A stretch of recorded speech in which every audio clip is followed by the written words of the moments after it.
Is springtime a good time to level your yard?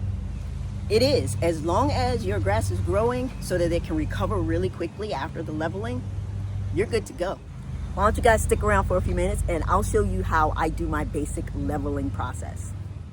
What I plan to address today is the area right there that's very uneven and it's kind of sinking. It's really hard to see here in the video.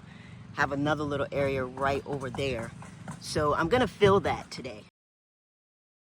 My first step is going to be to mow low in order to make the leveling easier. Here I only mowed to about 2.5 inches, but it probably could have been okay with 2 inches. After the mow, you can see the dips a little bit better. There's one right there and then this one right here. They're both pretty deep and I don't think I have enough for both of them, so I think I'm gonna work on this spot right here. So what I did was mow this area down a bit lower before putting the mixture, the soil and sand in there.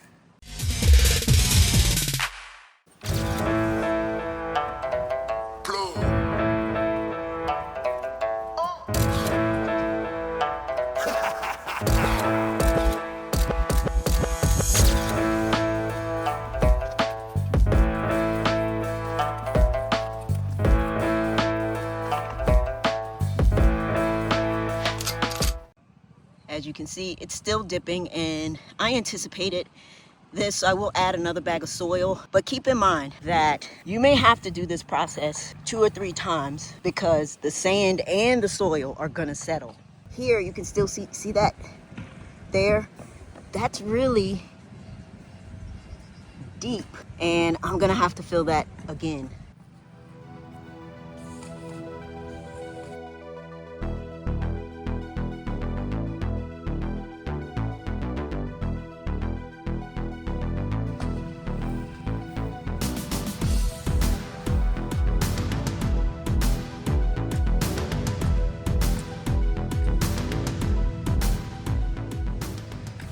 So this spot is nowhere near finished.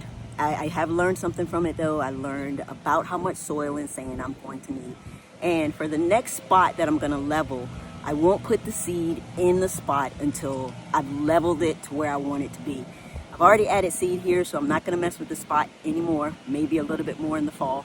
But for now, I'm gonna leave it alone and I'm just gonna work on the other spots in the yard. If you found the video helpful, interesting, please give me a thumbs up, consider subscribing, and I'll catch you the next time.